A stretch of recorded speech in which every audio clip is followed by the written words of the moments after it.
I don't know about you, but that looked like money. Hey there, welcome back to the channel and another Monday in Mail Day. It was a pretty busy week and a half or so for our post lady. I did get a lot of cards over the last 10 days or so. A couple big ones, but most of it is player run stuff. So there's a lot of it, but it's a lot of undervalued / cheap cards I needed mainly for player runs. But the first one you see is the 1954 Bowman Doug Atkins rookie card. This is one of the last remaining 1950s Hall of Fame rookies that I need for this set.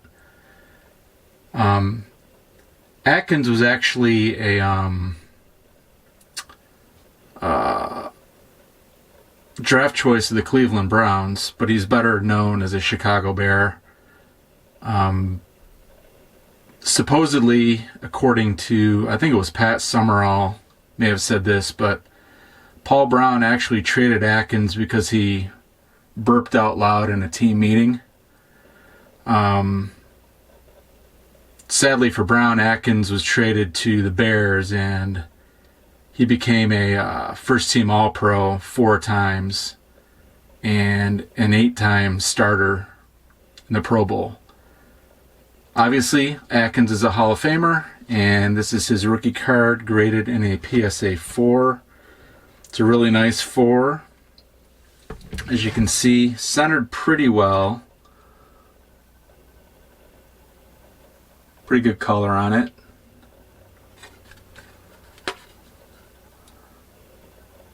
'54 Bowman's kind of growing on me. I don't know. Something about the banner and the logo on it. It's kind of, I don't know. I think it's in the top half of, no, it's not in the top half of sets of the 50s. I've got 5 others I prefer, but this one isn't too bad. Another interesting thing about Atkins is he was 6'8". The dude was a monster. He obviously used his size to his advantage because he was an 8-time Pro Bowler and a Hall of Famer. So yeah, first card out of the gate, 54 Bowman Doug Atkins. Next up is the 57 Topps Paul Hornung. This one I thought was lost in the mail. I won this a few weeks ago and it hadn't been scanned by the post office in like 10 days. So I was on the brink of filing a refund claim via eBay. But prior to that, I reached out to the seller to let the seller know that it had not shown up yet. And the seller was cool about it. You know, he just said to keep him in the loop and all that stuff. And it finally showed up a couple days ago. Really happy to have this. This one has been eluding me for quite some time for whatever reason. I couldn't find one that was centered well and or didn't have any registration issues. This one has great centering and even better registration, I think. It's knocked down to a 3 because, you know, there's some corner wear on this, obviously. But still, the eye appeal is off the charts.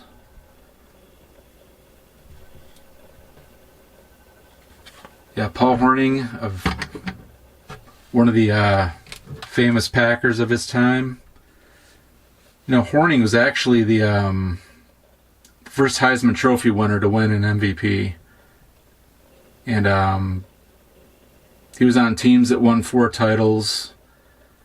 And Lombardi once called him the greatest player he ever coached. So that's saying something considering the talent that steamrolled football for years. And that was the Packers of the 50s and 60s. So great looking card. Happy to have it. This actually completes my 57 Topps football Hall of Fame rookie card run. So I'll be able to do a video on that finally at some point, going through all the rookie cards of that fantastic set. One of the best sets ever made, honestly. considering how much star power is in it. Next up, this guy needs no introduction. He's the great Sammy Baugh, one of the charter members of the 1963 Hall of Fame class. This is his 1950 Bowman. It's the card that many consider the best looking card that Sammy Baugh has. I disagree with that. I love his 51 Bowman and I love his 48 Leaf. I put those two ahead of this one, but they're all great. This one is graded A PSA 4.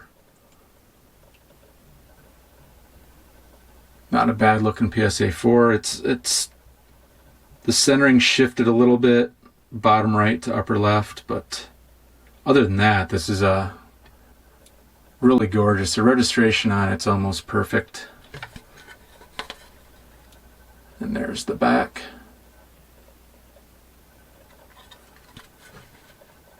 So yeah, the 50 Bowman Sammy Baugh. I think I'm only, I say only 2 cards away from completing his run, but his regular issue run is pretty short, so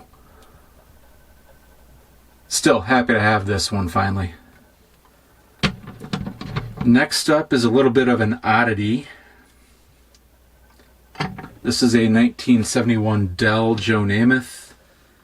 I'm kind of doing this thing where I'm thinking about going after everything Namath. I'm just a huge fan of his, the personality, the person that he's become, how important he was for professional football as we know it. Just a kind of a huge fan of his, and I can't stand the Jets. As a Dolphin fan, I just hate the Jets, but Joe Namath and the next guy that I'm going to be talking about are exceptions to that. Anyway, a little bit about 71 Dell. These were actually in an insert that was in the Dell Pro Football Guide back in 71. And this insert it had 48 cards on it. I say cards in quotation marks because they weren't really cards. But they had to be hand cut out. So getting a 7 on this is actually pretty remarkable. But there are like, let me see here, over 100 that are higher graded. So these must have been well taken care of or something, or easy to cut out and get graded at high grade. Probably not the most popular item. I mean, it's more of a photo than a card. I mean, you can see the back. It's kind of odd. Obviously, it's like the images on the page behind it or something. I don't know. It's kind of weird, but I got this at a decent price, and if I'm going for everything Namath, this is one of the items that would be on the list, so I figured why not. So yeah, 71 Dell Joe Namath PSA 7. Next up is another Namath. I needed this one to complete the regular issue Joe Namath run. This is a 68, graded A PSA 5.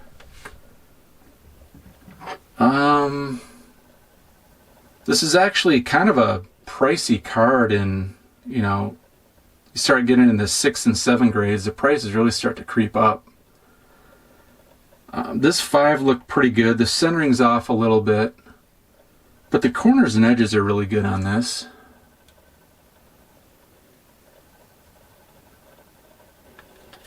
And the back looks pretty good too. For the price I got it for, I couldn't really say no.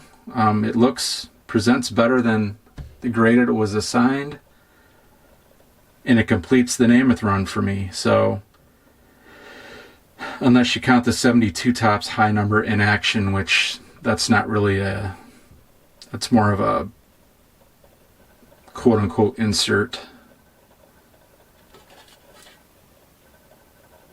So yeah, I'll get to do a Joe Namath video here pretty soon. So yeah, there's my 68 Namath. Next up is the other New York Jet I'm allowed to like. And this is Hall of Famer Don Maynard. Criminally undervalued in the hobby. Don Maynard, one could argue Don Maynard made Joe Namath a Hall of Famer. Now, I don't believe that, but he certainly didn't hurt. Maynard played his entire career with one team in the AFL with the Jets. I think he's one of only, 20 or so that did that. And when he retired, he was the all-time leader in receptions and receiving yards.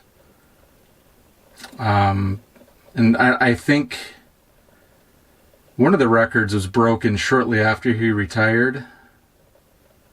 I think it was the reception mark a couple years after he retired was broken, but his yardage mark didn't get broken until the 80s, and I think it was Charlie Joyner who surpassed him there. But Maynard was the first guy to reach 10,000 yards as a receiver, which back then, that's pretty impressive. The card you're seeing right now is his 73 Topps, and this is his last card. I won this for an astonishingly low $4.99 plus shipping. And yeah, the back's off center, but it was $5. So there's a 73, his last card, and I got a few more. These were all relatively inexpensive. There's his 68. Doing his famous two hands on the ball pose. He's kind of like the Whitey Ford of football. Whitey Ford in baseball lore has a lot of the same poses on his cards where he's like following through from a pitch. It's kind of funny. Don Maynard's kind of the same. When you get from, I think, 67 onward, he's doing this same pose, just about. But this is graded high. This is graded an 8, and it's a new grade, so this is really, really sharp. Great color on this, centering everything. So yeah, I'm getting close to having the Maynard run done. Here's another one I picked up. This is his 66 Topps, graded a 5. Not the best design that Topps has ever done, but it's not the worst thing I've seen.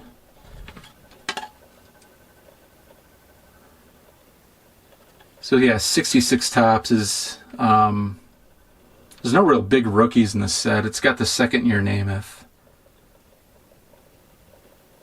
But I don't think there's anything really that huge in that set that I can remember. But this is a really nice 5. It's got some soft corners, but the edges and color registration are all really good on it. Happy to have this one. I've got just a couple more. This is a 64 Topps Maynard. Just kind of a cropped in, almost a portrait of a young Don Maynard, 1964. So this would be his 5th card. 4th card. Not a lot of 64 Topps Maynards out there to choose from. I've thought about buying this raw and sending it in, but the fact of the matter is you can get one, a nice copy, already graded in mid-grade for less than the cost of the card and the grading. So that's kind of the approach I take with this one. And then last up, it's an older grade, but it's a great looking card. This is Don Maynard again. 63 Fleer. This would be his 3rd card. Graded a PSA 8.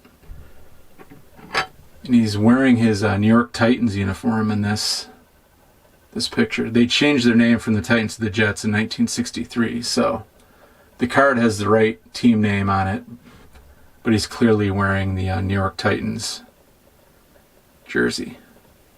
Such a cool pose, and I'm guessing, I can't tell if that's Yankee Stadium or not that he's in. I can't remember if they played at Yankee Stadium. Actually, they didn't. They did not, because the Giants played there. Maybe it's the Polo Grounds? I don't know. I'll have to look that up. But a cool picture, just a casual shot of Maynard sitting there, ball in hand.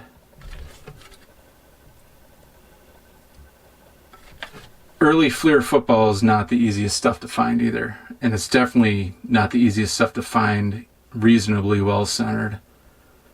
A lot of these Fleers from 60 to 63 are just brutal. This one's not bad. It's an 8. It probably wouldn't get an 8 today, but that's alright. So yeah, I'm only a couple cards shy of having the Maynard run done. It's kind of fun, you know, putting player runs together of inexpensive slabs. You know, it's kind of fun to do.